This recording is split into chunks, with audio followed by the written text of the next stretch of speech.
Area में गया मैं 11-12 और जब गांव से उस शहर का सफ़र था, लगभग 10 किलोमीटर का सफ़र था और रोज़ सुबह गाड़ी से जाना पड़ता था। जीपें लगती थी सुबह 7 बजे गांव के बाहर और उसमें चढ़ के फिर जिसकी जीप पहले भरती थी वो जीप लेके जाता था और कॉलेज जाना होता था। और जिसके पास 10 रुपये टिकट होती थी जाने के और 10 रुपये आने के, लोग 20 रुपये लगते थे। पर जो पर्टिकुलर लड़का पीछे लटक के या खड़ा रह के कभी कभी ऊपर बैठ के जाता था, उससे 5 रुपये लेते थे। तो 90 to 95% टाइम मेरी जो जर्नी रही है लटक के या ऊपर बैठ के रही है। कुछ टाइम ऐसा आया जिसमें मैं बोनेट पे बैठ के गया हूँ और घर मेरी शिकायत गई है, पर उनको भी पता था कि घर में फाइनेंशियल डिफिकल्टीज होने की वजह से वो चलता रहता था।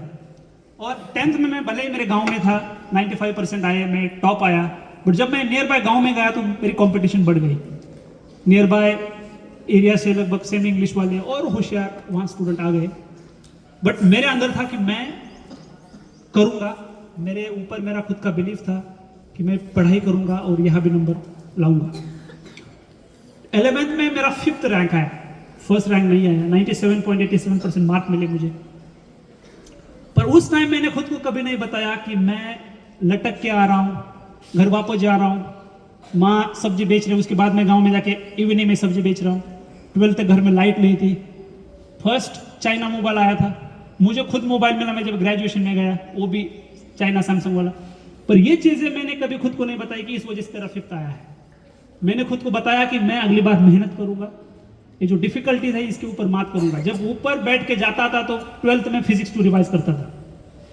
जब भी घर जाता था रात होती तो पीछे मेरी केरोसिन की जो चिमनी होती थी उसमें लाइट जलती थी, उसमें दिया जलता था और केरोसिन का दिया मेरे सिर के ऊपर होता। रात में 2 बजे उड़ जाता था, हड़बड़ा के सुबह उड़ जाता था।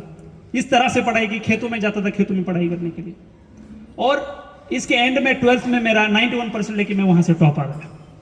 तो इसमें मुझे आपको ये चीज बतानी है कि कितनी भी डिफिकल्टीज और कितनी भी सिचुएशंस और सर्कमस्टेंसेस आपके डिफिकल्ट बने, आपको कभी पीछे हटना नहीं है और आपको बिलीव खुद पे होना चाहिए कि मैं इसको मात जरूर करूंगा, इस पे मैं विजय जरूर पाऊंगा। सेम कहानी है बीटेक की। जैसे जैसे आप ऊपर जाते हो कंपटीशन बहुत बढ़ती है, डिफिकल्टीज आपको लगेगी कि ये मैं कर नहीं पाऊंगा, पर खुद को बताना है कि यस यहाँ भी मैं सक्सेस हुआ। बीटेक में भी 9.5 आउट ऑफ 10 पॉइंटर लेके मैं वन ऑफ द टॉपर्स था। मास्टर्स गया, वहाँ पूरे ऑल इंडिया लेवल की कंपटीशन होती है, बड़ी बड़ी कंपनीज आती है, वहाँ प्लेसमेंट मिला 20 लाख का। मुझे आपसे एक चीज कहनी है कि अगर आप मेहनत और लगन के साथ जो भी चीज आप कर रहे हो उसके रिजल्ट के बारे में आप कभी मत सोचिए। आप सोचिए आपकी जर्नी और आपका जो प्रोग्रेस है उसके बारे में सोचिए, और आप मेहनत और लगन से करोगे तो मैं आपको लिख के दूंगा कि one day you will be definitely successful. Being from police, कुछ चीज़ें हैं जो मैं आपके साथ यहाँ आया हूँ तो आपके साथ शेयर करूँगा।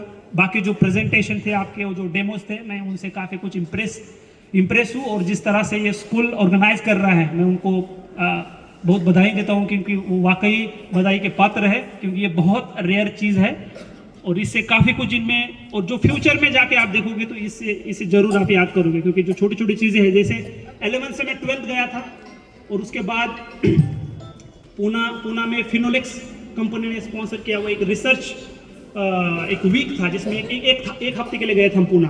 तो वहाँ छोटी छोटी बैटरीज, LEDs, ऐसी छोटी छोटी चीज़ें दी थी और वहाँ मैकेनिक्स के छोटे एक्सपेरिमेंट्स। तो वो चीज़ें अभी भी मेरे दिमाग में है और इनसे अभी भी मोटिवेट होता हूँ, क्योंकि ये साइंस और ये जो चीज़ें आपने देखा ये हमेशा मेरे क्लोज टू हार्ट होती है। इसकी वजह ये है कि पहले जो इसको एक्सपोजर मिला है मेरा, उन चीज़ों को मैं थैंक यू बोलूँगा। और ये चीज़ें हैं ये उसी लेवल पे आपके ऑर्गेनाइज हो रहे हैं जो काफ़ी वाकई बढ़िया है। 3 चीज़ें जो जाते जाते मैं आप लोगों को कहूँगा कि पहला है cyber crime. Being from police